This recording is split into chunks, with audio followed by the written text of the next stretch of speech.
और यही वजह थी कि मैं बार बार सहर से शादी के लिए इनकार कर रहा था।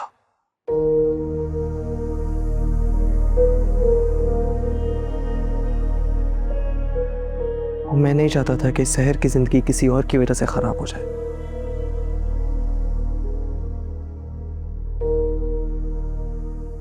और जब आप लोगों ने खुद ही ये बात छेड़ दी तो मैंने सोचा कि शायद यही मौका है आप लोगों को सच बताने का। यही सच है मो। क्या क्या कह रहे हो तुम अहमद? कौन है वो लड़की? क्या हमारे खानदान की है या फिर ऑफिस में काम करने वाली कोई आम सी लड़की?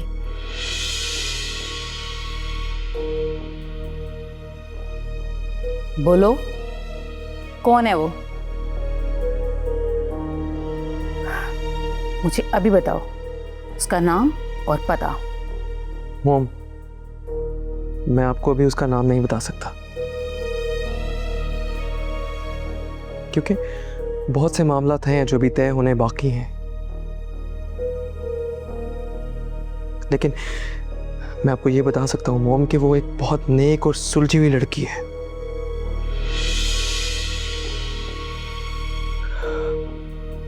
मैं आपको बहुत जल्द उससे मिलवाऊंगा। लेकिन मोम, उससे पहले मेरी आपसे एक रिक्वेस्ट है।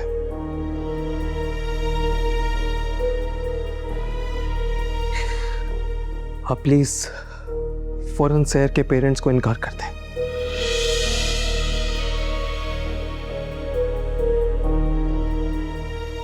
मैं नहीं चाहता कि वो किसी गलत फहमी में रहे। प्लीज। अहमद, ये तुम क्या कह रहे हो? क्या मैं तुम्हारे लिए इतनी अहम नहीं थी?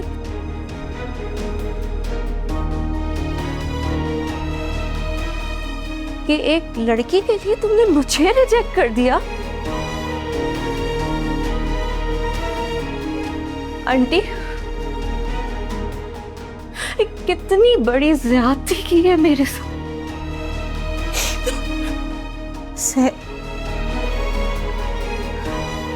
अहमद, ये ज्यादती नहीं, धोखा है।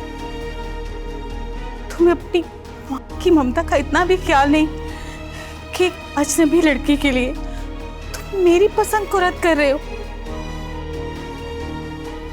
एक बात ध्यान में रखना अहमद, अगर वो लड़की मुझे पसंद ना आई ना तो वो इस घर की दहलीज भी पार नहीं करेगी। मिस बिस्मा, जब से आपने अपने बारे में, अपनी फैमिली के बारे में और हॉस्टल के बारे में तमाम डिटेल्स दी हैं, मेरे दिल में एक अजीब सा बोझ है। मैं इस बात का अंदाजा भी नहीं कर सकता था कि आप जैसी हंसमुख और बासलाहियत लड़की तन्हाई का इतना बड़ा बोझ उठाए हुए इस शहर में अकेले रहना, और वो भी हॉस्टल में, किसी जिहाद से कम नहीं है। पुलिस वाला हूं, जानता हूं कि ये दुनिया कितनी बेरहम है। शुक्रिया इंस्पेक्टर साहब, आपकी हमदर्दी मेरे लिए बहुत मायने रखती है। शुरू में तो बहुत डर लगता था, रातों को नींद नहीं आती थी, हर आहट पे दिल धक से रह जाता था। फिर वक्त इंसान को सब कुछ सिखा देता है। अब तो तन्हाई मेरी बेहतरीन दोस्त बन गई है। मैंने अपनी हिम्मत और हौसले से तो जीना सीख लिया है।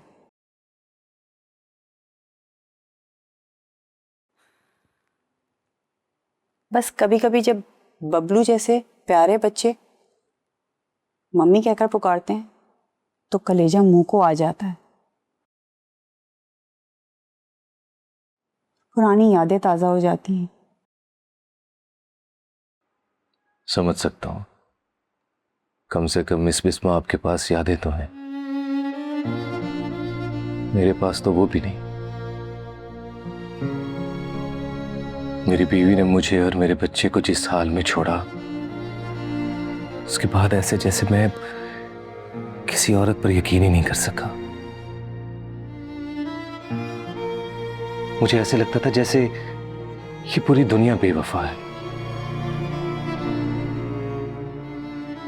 लेकिन फिर आपको देखा, आपकी बबलू से मोहब्बत को देखा,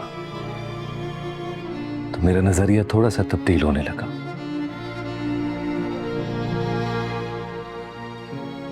मिस बिस्मा, आपने इस घर में एक नई रूह सी फूंक दी है। आप जानती है, मेरा बेटा अपनी टीचर का इंतजार करता है। बबलू बहुत प्यारा बच्चा है, उससे बस थोड़ी सी तवज्जो और ममता की जरूरत है।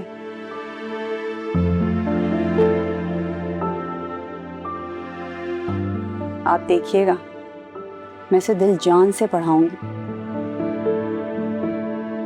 और रही बात भरोसे की, तो इंस्पेक्टर साहब, 5 उंगलियां बराबर नहीं होती। अगर कोई एक शख्स बुरा निकला, इसका मतलब ये नहीं कि पूरी दुनिया बुरी है।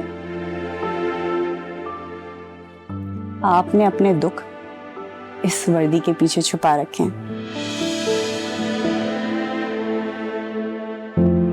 लेकिन आपकी आंखें बताती हैं कि आपका दिल कितना नरम है। मुझे खुशी है कि मैं बबलू के काम आ सकी। मुझे उसे पढ़ाकर दिली खुशी मिलती है। मिस बिस्मा, मैं आपसे एक वादा लेना चाहता हूं। जिंदगी में किसी भी मोड़ पर, किसी भी किस्म की अगर आपको कोई मसला हो, कोई जरूरत हो, हॉस्टल से रिलेटेड या नॉर्मल लाइफ से रिलेटेड, प्लीज आप बिला झिझक मुझे बताएंगी। और ये बात मैं एक पुलिस अफसर होने के नाते से नहीं कर रहा, एक दोस्त होने के नाते से कह रहा हूं। अब आप अकेली नहीं हैं। मैं चाहता हूं कि मेरे बेटे की टीचर हमेशा मुस्कुराती रहे और इस घर की रौनक बनी रहे। इंस्पेक्टर साहब, आपका बहुत बहुत शुक्रिया। मैंने ये सोचा भी नहीं था, इस अजनबी शहर में मुझे कोई ऐसा मुहाफिज मिल जाएगा जो मेरी इज्जत और सुकून की फिक्र करेगा। आप देखिएगा, मैं बबलू को दिल जान से पढ़ाऊंगी और वो एक दिन जरूर बड़ा आदमी बनेगा। बहुत देर हो गई है, मुझे हॉस्टल भी जाना है। मैं कल वक्त पर आ जाऊंगी। जी आइए, मैं आपको छोड़ देता हूं। मिस बिस्मा, अपना बहुत ख्याल रखिएगा। ये दुनिया बहुत अजीब है, लेकिन अच्छे लोग अभी भी बाकी हैं। आइए।